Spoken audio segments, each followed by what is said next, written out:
নমস্কার বন্ধুরা, সবার আগে বাংলাতে আপনাকে স্বাগত।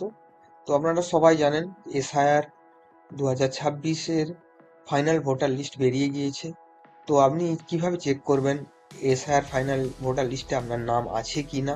মানে আপনি যে বিধানসভা নির্বাচন আসছে সেই নির্বাচনে আপনি আপনার ভোট দিতে পারবেন কি না, সেইটি আপনি খুব সহজেই জেনে নিতে পারেন। তো তো আপনারা সঙ্গে থাকুন, আপনাদেরকে খুব সহজেই দেখিয়ে দিই কিভাবে আপনি আপনার ভোটার লিস্ট চেক করতে পারবেন। আর ভিডিওটি ভালো লাগলে আপনি চ্যানেলটিকে লাইক করে সাবস্ক্রাইব করবেন। তো ভোটার লিস্ট চেক করার জন্য আপনাকে গুগলে চলে আসতে হবে, দিয়ে আপনি সার্চ করবেন ভোটার লিস্ট।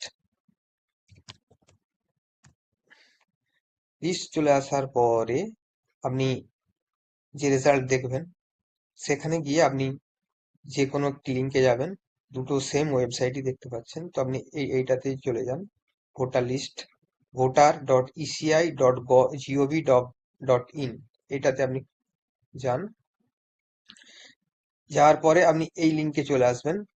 আপনাদেরকে আমি এই লিঙ্কটি আমার ভিডিও ডেসক্রিপশনে দিয়ে দেবো, আপনি সেখান থেকে গিয়ে ডাইরেক্টলি গিয়ে দেখতে পারেন। তো চলুন দেখে নেওয়া যাক। তো প্রথমে আপনাকে সিলেক্ট করতে হবে আপনার স্টেট। স্টেট সিলেক্ট করার পরে ইয়ার, তো ইয়ার অবভিয়াসলি 2026ই হবে। আর ফাইনাল রোল আপনাকে সিলেক্ট করতে হবে, ফাইনাল রোল। ড্রাফট সিলেক্ট করবেন না, কারণ এটা ড্রাফট, একটা ড্রাফট আর এটা ফাইনাল রোল, মানে আপনার ফাইনালি আপনার নাম আছে কিনা ভোটার লিস্টে সেই সেই লিস্ট আপনাকে দেখাবে। এনিওয়েজ, তারপরে আপনি সিলেক্ট করুন আপনার ডিস্ট্রিক্ট। তারপরে আপনার কনস্টিটিউশন। তার তারপরে আপনি ল্যাঙ্গুয়েজ সিলেক্ট করতে পারেন, বাংলা, চলুন আমি বাংলাতেই করছি। তারপরে সব থেকে গুরুত্বপূর্ণ যেটা, আপনাকে আপনার যে আপনার যে যে কেন্দ্রে আপনি ভোট দেয়, মানে আপনার যেইখানে আপনার এসআইআর হয়েছিল সেইটি সিলেক্ট করতে হবে।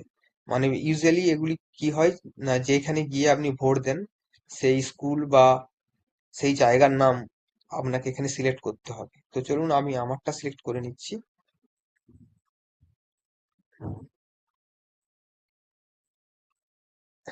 তো এখানে একটু সময় লাগবে, আপনাকে খুঁজে বের করতে হবে। যেমন আমি আমারটা এখন করে নিচ্ছি। তারপরে আপনাকে এখানে আপনার ক্যাপচাটি দিতে হবে।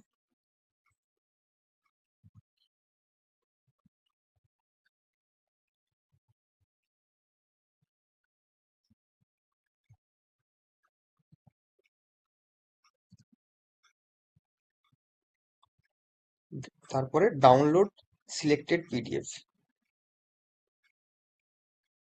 তো দেখতে পারবেন এটি ডাউনলোড হয়ে যাওয়ার পরে খুলে যাবে।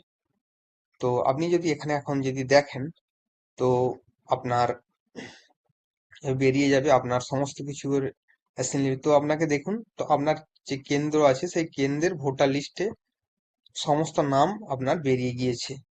তো আপনি যদি ভালো করে যদি দেখেন এই লিস্টে আপনার নাম আছে কিনা আপনি খুব সহজেই খুঁজে পেতে পারেন। ধন্যবাদ।